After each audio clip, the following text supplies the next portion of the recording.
Para a gente começar, vamos abrir lá em Romanos 8, que resume aí um pouco daquilo que nós estamos falando, Romanos 8:30, né? Continuando aqui contando a história da sua salvação, né? E a história da nossa salvação é uma obra magnífica de Deus, uma obra extraordinária. Porque pensa, olha quantas coisas aqui nós temos aqui. A ordem da salvação inclui a eleição, o chamado, a regeneração, a conversão, a justificação, a adoção, a santificação, a perseverança e a glorificação. Tudo isso Deus fazendo na sua salvação, na nossa salvação. Não é maravilhoso, irmãos? É maravilhoso. Começando com esse texto, então, de Romanos 8:28, Romanos 8:30, todo mundo achou? 29 e 30, né? Romanos 8, 29 e 30, que diz: Porquanto os que de antemão conheceu, também os predestinou para serem conformes à imagem de seu Filho, a fim de que ele seja o primogênito entre muitos irmãos. E aos que predestinou, a esses também chamou, e aos que chamou, a esses também justificou, e aos que justificou, a esses também glorificou. Glória a Deus. Vamos orar mais uma vez? Pai querido, te louvamos, te agradecemos pela tua palavra. Ó Deus, que o Senhor abra o nosso entendimento e coração para entendermos e sentirmos, ó Deus, a emoção dessas verdades tão maravilhosas. Possamos nos alegrar, nos regozijar. Ó Deus, que o coração cheio de gratidão por aquilo que o Senhor é e tem feito, ó Deus, por nós, em nome de Jesus. Amém, amém. Bom, você já tem um texto, né, que fala da eleição, certo? Nós acabamos de citar um aqui, né? Lermos um aqui. E tem também o texto de Efésios. Temos também Efésios 1, né? O texto que fala do chamado, né, que Deus nos chamou. Esse texto aqui também fala de chamado para salvação. Deus te escolheu lá na eternidade e agora te chama para a salvação. O chamado irresistível, né? Que é o Espírito Santo fazendo o quê? A regeneração, te regenerando. E nós vimos no texto da regeneração que é o novo nascimento. João 3:3. Se alguém não nascer de novo, não pode ver o reino do céu. Então, regeneração, Deus regenerando o nosso coração. Como diz também Efésios 2:1. Quem sabe de cor Efésios 2:1? Ele vos deu vida, estando vós mortos nos vossos delitos e pecados. Ele deu vida, a gente estava morto e ele nos regenerou, nos tirou da morte e nos deu vida, regeneração. E aí a conversão, cita um versículo aí que fala de conversão, o texto lá de Isaías 55, versículos 6 e 7, né? 55, versículo 6, fala: buscai o Senhor enquanto se pode achar, invocai enquanto está perto, converta-se o perverso do seu mau caminho, converta-se ao Senhor, né? Então, o texto chamando o pecador ao arrependimento. E a conversão, lembra dos 3 aspectos na obra da conversão, que tem um arrependimento? Quando a gente sabe que houve um verdadeiro arrependimento e não só um remorso. O arrependimento tem uma mudança de mente, no intelecto, uma mudança nas emoções e uma mudança na vontade. Então, no intelecto passa a entender realmente quem é Jesus Cristo e a obra dele para a nossa salvação. Você entende, você compreende isso. Nas emoções você passa a amar a Jesus e você tem agora um sentimento por ele de realmente viver, e o desejo, né, a vontade de viver para ele, de negar a si mesmo e tomar a sua cruz. Então, intelecto, emoção e vontade, o arrependimento verdadeiro. Qual a diferença do arrependimento com o remorso? O arrependimento há uma mudança de comportamento, de atitude. No remorso só sente a tristeza, mas não muda nada, continua, né? Então, não basta ter um remorso, tem que haver arrependimento. A pessoa pensa nele mesmo, porque ele fica pensando o que ele vai sofrer. Fica mais preocupado com as consequências do que realmente com o erro, o pecado que, né? O arrependimento, a pessoa sente tristeza porque pecou contra Deus, contra o próximo. A gente fica preocupado com o que eu causei no outro. Justo, né?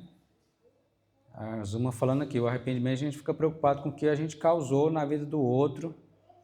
E conversão aconteceu, isso aqui a gente está falando da sua vida, ó. Isso aconteceu com você? Você é um eleito? Você foi chamado, regenerado e convertido? Amém? E você também foi justificado? A justificação, né? Qual o texto que fala sobre justificação? Cita aí para nós. Romanos 5, 1. O que diz lá?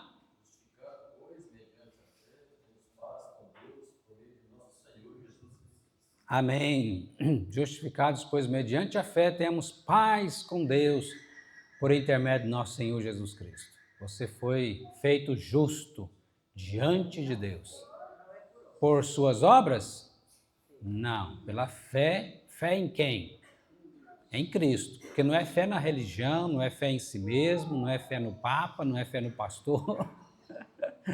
É fé em Cristo, né? Na obra que ele realizou na cruz para nos salvar, né? Somos declarados justos no tribunal de Deus. Então, a justificação tem o lado ativo e passivo, né? No lado ativo, nós somos declarados justos, saímos da condição de ímpios para justos, pecadores perdidos para pecadores salvos, sem pecado. E o lado passivo é que nós recebemos, então, essa paz, né? Essa paz. Paz de Deus no nosso coração. Não estamos mais em guerra contra Deus por causa do nosso pecado, temos paz. E aí Romanos 8:1 também fala disso, né? Quem sabe de cor? Quem quer ler, citar Romanos 8:1? Amém. Agora, pois, já nenhuma condenação há para aqueles que estão em Cristo Jesus. Então, a gente foi até aqui, né? Paramos da justificação, vamos passar agora para a adoção, mas até aqui, está dando para entender, né? O que significa eleição? Deus te predestinou para a salvação quando? Lá na eternidade. O chamado, Deus te chamou para a salvação, como chamou Lázaro, né, lá do túmulo, né, para a vida, converteu, regenerou, regeneração. Deus te deu vida quando você estava morto, espiritualmente morto. Converteu o seu coração. A regeneração é algo interno. A conversão é algo visível, que todos podem ver a mudança na sua vida. A justificação, Deus te fez justo por meio da obra de Cristo. E a adoção, abre lá então em Romanos 8, versículo 14 a 17. Romanos 8, vamos ler. Versículo 14, está aí perto, já estamos em Romanos 8 mesmo, né? Então, Romanos 8, de 14 a 17, que diz: pois todos os que são guiados pelo Espírito de Deus são filhos de Deus, porque não recebestes o espírito de escravidão para viverdes outra vez atemorizados, mas recebeste o espírito de adoção, baseados no qual clamamos, Abba, Pai. O próprio Espírito testifica com o nosso espírito que somos filhos de Deus. Ora, se somos filhos, somos também herdeiros, herdeiros de Deus e co-herdeiros com Cristo. Se com Ele sofremos, também com Ele seremos glorificados. Graças a Deus. Que maravilha, né, irmãos?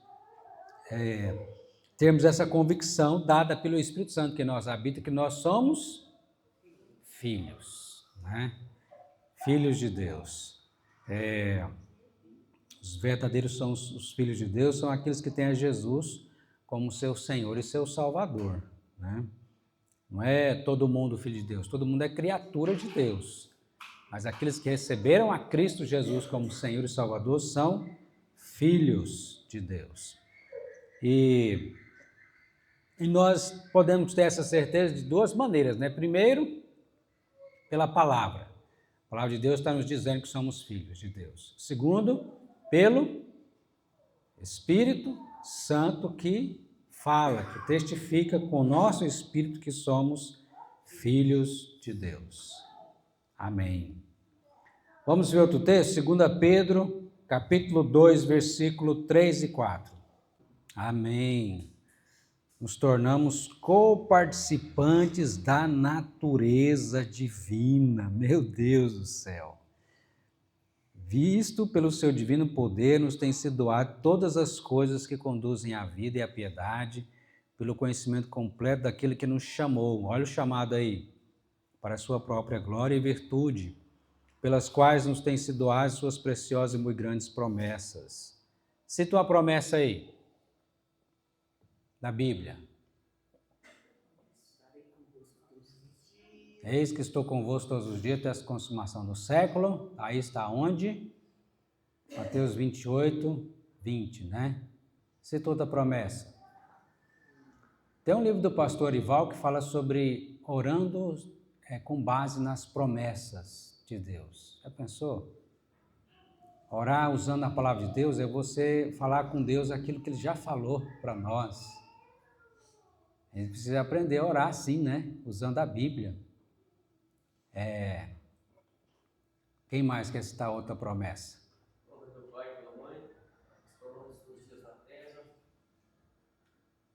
Ter longa vida sobre a terra, honrar pai e mãe, né?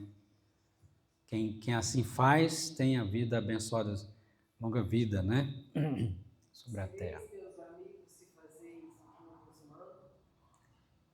Vós sois meus amigos se fazeis o que eu vos mando.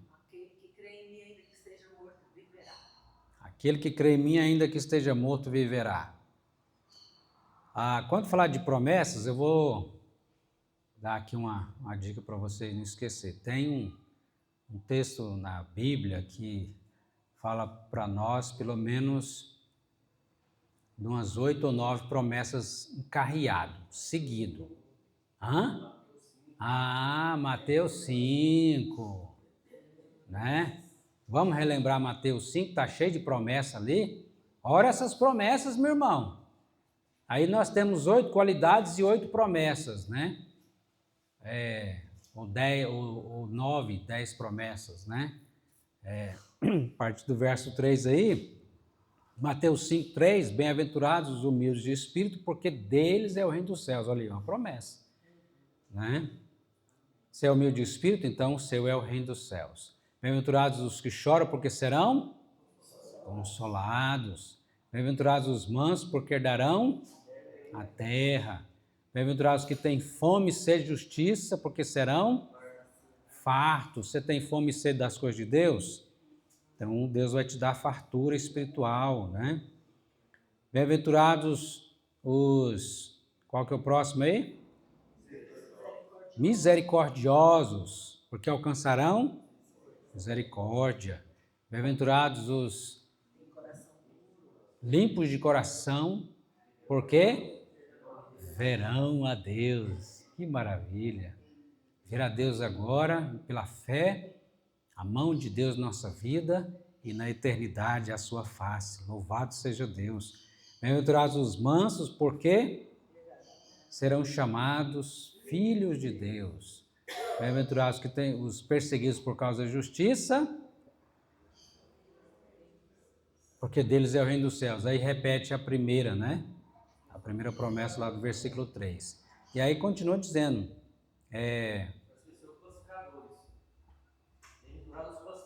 a gente falou, porque serão chamados filhos de Deus? Falamos.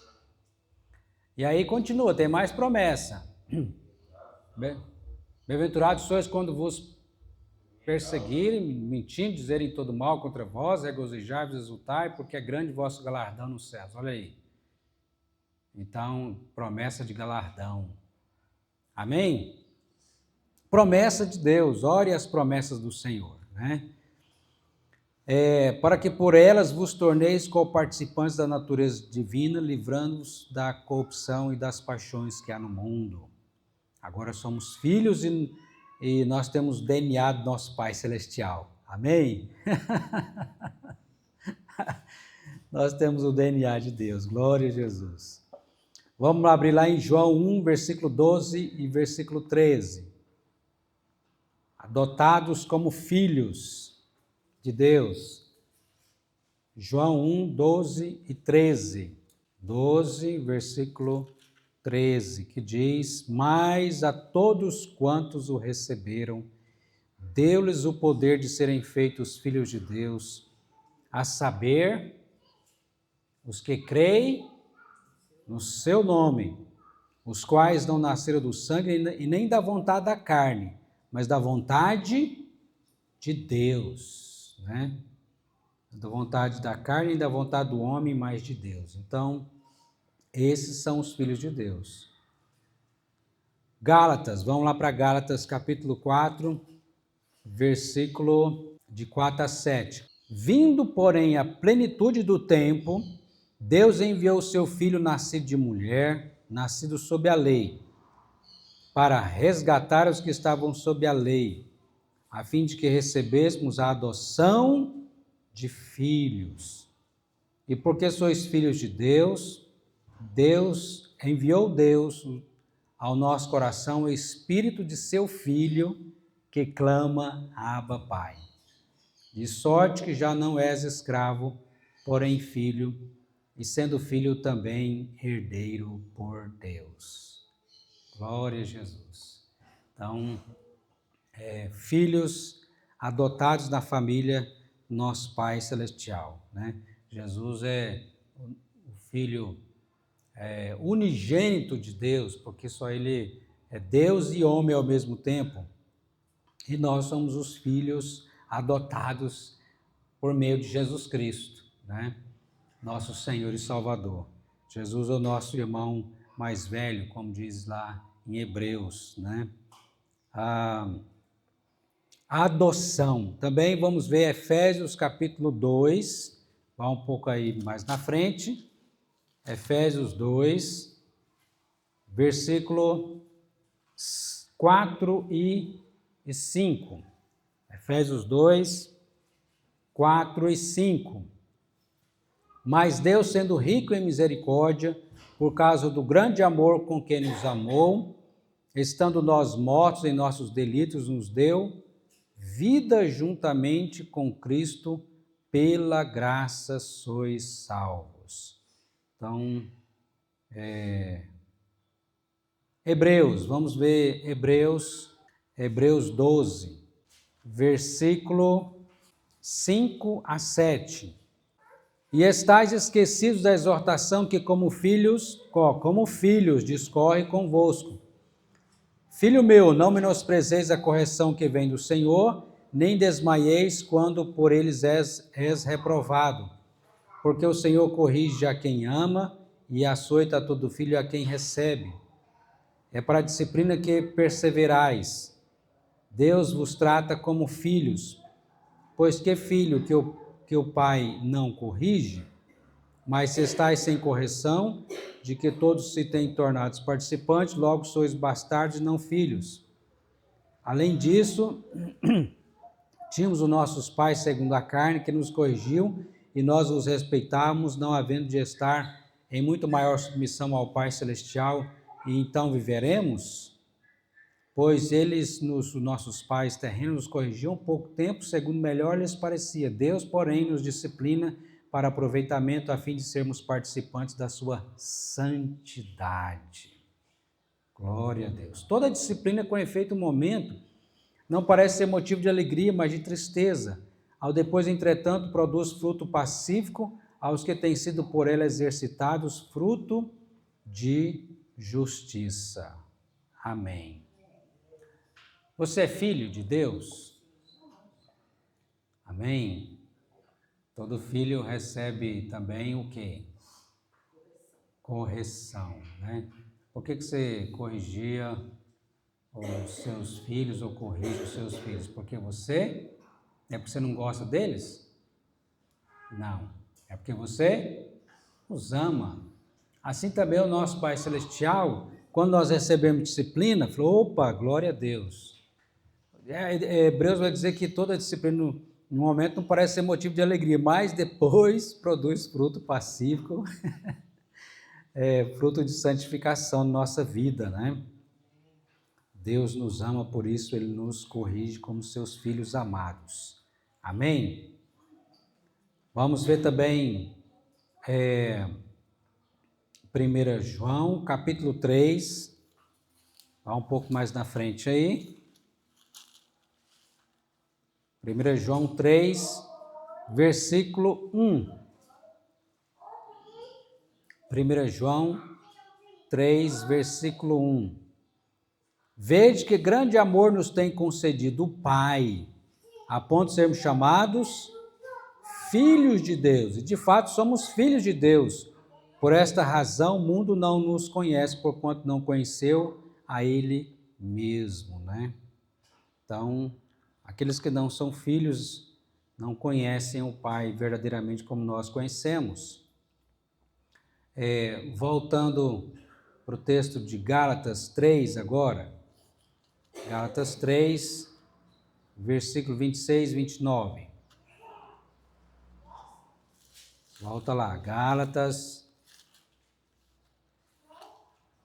capítulo 3, depois de 2 Coríntios, versículo 26 e 29. Pois vós sois filhos de Deus mediante quem? A fé em Cristo Jesus. E o verso 29. E se sois de Cristo, também sois descendentes de Abraão e herdeiros segundo a promessa. Eu e você somos filhos e herdeiros de Deus, né?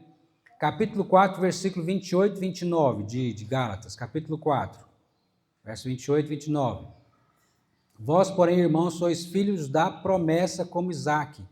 Como, porém, outrora o que nascera segundo a carne perseguia ao que nasceu segundo o Espírito, assim também agora. Herdeiros de Deus, somos herdeiros de Deus e co-herdeiros com Cristo. O que vem ao seu coração quando fala que você é herdeiro de Deus? Só para a gente... Olha, meu pai é dono de tudo, que bênção. Só para ter uma comparaçãozinha assim, bem baixinha, né? Se você fosse o herdeiro do Bill Gates, você acharia bom?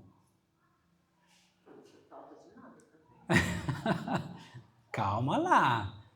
De nada também. Bom, financeiro, né? Então, a gente vê, se fosse herdeiro aí de um bilionário, né? A gente... A inteligência dele, mas diz que a inteligência vem só da mãe. Aí, ó, então tem que puxar a mãe. Herdeiro de um bilionário, a gente às vezes, nossa, que coisa, né? Mas sermos herdeiros de Deus não tem comparação, né, irmãos? Que Jesus fala assim, o que adianta o homem ganhar o mundo inteiro e perder a sua alma, né? Então, fazendo uma outra comparação para a gente ter um pouco também dessa noção de como nós somos abençoados e às vezes a gente não percebe isso, né? Por exemplo,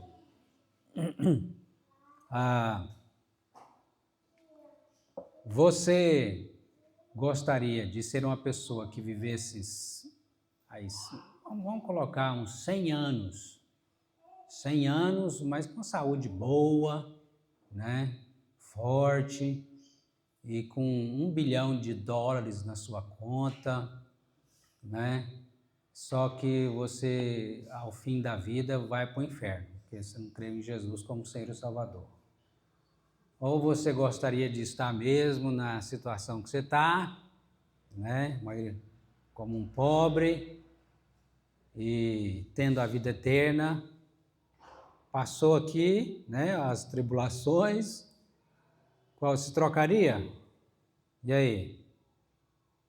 Dá para fazer a troca? Ó, gente, pensa bem, é $1 bilhão. Você vai viver 100 anos, né? Não, mas 100 anos, gente, assim, você não vai conseguir gastar. Não significa que alguém não possa. Por exemplo, a gente teve servos do Senhor riquíssimos, como Salomão. Era um bilionário também, né? Mas eu estou fazendo essa comparação para você entender que você espiritualmente é mais do que um bilionário. E aí a gente pode ter inveja também daqueles que têm muito dinheiro e achar que nós somos coitadinhos, né? Igual o Salmo, vamos lá no Salmo 73? Com efeito, Deus é bom para com Israel, para com os de coração limpo. Quanto a mim, porém, quase me resvalaram os pés. Pouco faltou para que se desviasse os meus passos. Pois ele estava fazendo o quê? No verso 3? Pois eu invejava os arrogantes ao ver a prosperidade dos perversos. Né? E aí ele vai citando no Salmo, né? Mas eu estou vivendo, estou servindo a Deus, estou sendo um homem temente ao Senhor. E o outro, o perverso, o ímpio, está prosperando e eu estou aqui nessa pindaíba. É possível? Como é que pode um negócio desse? Mas quando ele entra na casa do Senhor, aí ele entendeu, né? Ele entendeu. Olha o versículo 17. Até que entrei no santuário de Deus e atinei com o fim deles. Tu certamente os pões em lugares escorregadios e os fazes cair na destruição, como ficam de súbito assolados, totalmente aniquilados de terror, como ao sonho quando se acorda, assim o Senhor ao despertar desprezarás a imagem deles. E aí, no versículo de número 25. Que mais tenho eu no céu? Não há outro em que me compraz na terra. Ainda que a minha carne e meu coração desfaleçam, Deus é a fortaleza do meu coração e a minha herança para sempre.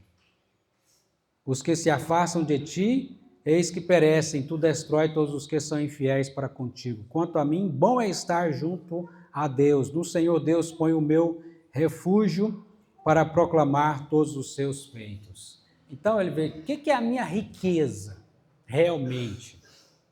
Seja na terra, seja no céu. É Deus. A minha herança é o Senhor. Isso que faz toda a diferença na nossa vida. Amém, irmãos?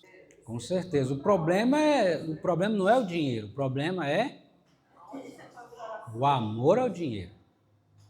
Né? Aí o dinheiro se torna um ídolo, né? Mas eu quero mostrar nessa parte para a gente entender. Às vezes você precisa, como Asaf que entendeu, né?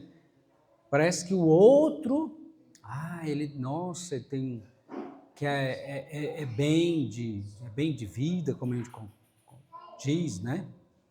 E eu, coitadinho de mim. Não, meu irmão, o que é isso?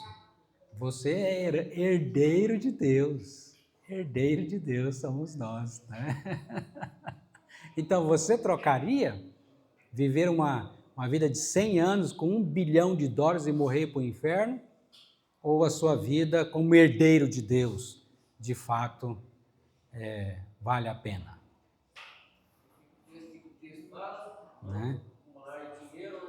A juntar tesouro no céu. Né? Juntar tesouro no céu.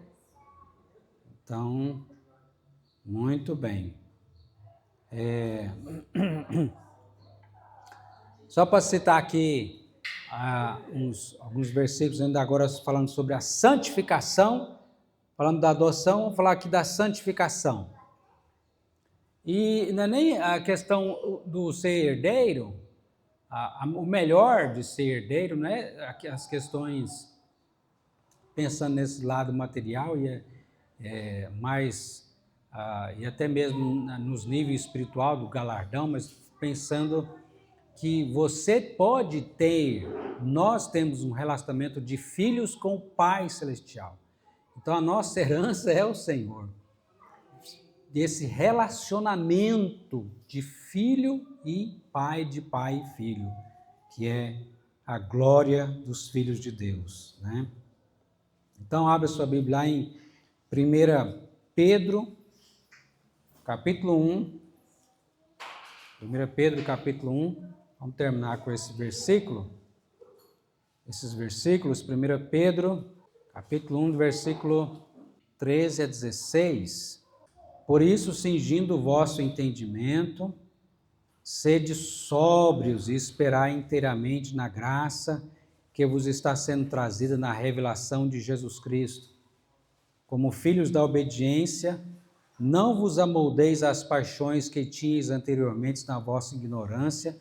Pelo contrário, segundo é santo aquele que vos chamou, tornai-vos santos também vós mesmos em todo o vosso procedimento, porque está escrito, vamos falar juntos?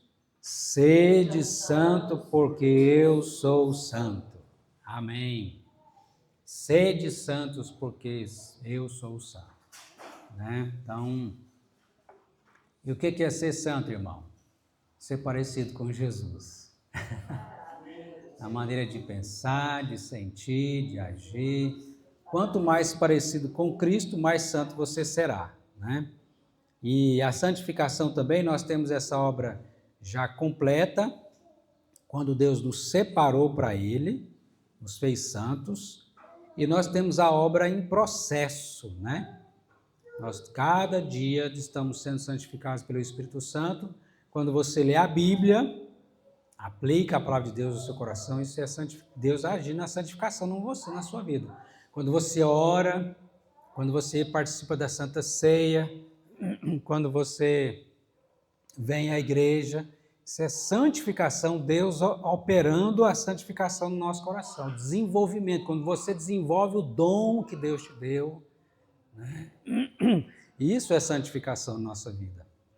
Quando você no seu trabalho, na escola, aonde quer que você esteja, em casa, aonde quer que esteja, você vive uma vida agradável a Deus, de amor a Deus sobre todas as coisas e ao próximo a si mesmo. Isso é santificação.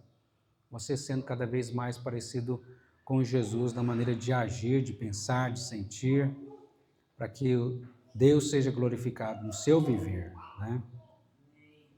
Porque já que somos filhos, nosso Deus é santo, santo, santo. Os filhos de Deus também são santos. Nós não somos filhos de Deus? Né? Ninguém verá o Senhor. Sem santificação, Hebreus capítulo 12, verso 14, né? Sem santificação ninguém verá o Senhor. Então, vamos orar agradecendo a Deus por essa obra bendita, né? Chegamos aqui depois a gente continua sobre a santificação. Mas vai orando ao Senhor, agradecendo a Deus e por essa ordem de salvação que Deus operou e está operando em nós. Olha aí. Pai, Filho e Espírito Santo está fazendo isso aqui, ó, na nossa vida. Você está vendo essa obra? O seu viver? Né? Glória a Deus por isso. Oremos. Deus amado, Deus querido, obrigado por tua palavra. Obrigado, Deus, pela ordem de salvação que o Senhor, Deus, está operando em nós para a glória do teu nome. Abençoa, Deus, a vida de cada irmão, de cada irmã, que possamos crescer, ó Pai, em santificação e sermos um povo agradável aos teus olhos. Perdoa para os nossos pecados e nos encha do Espírito Santo. É o que te pedimos em nome do Senhor Jesus Cristo. Amém. Amém.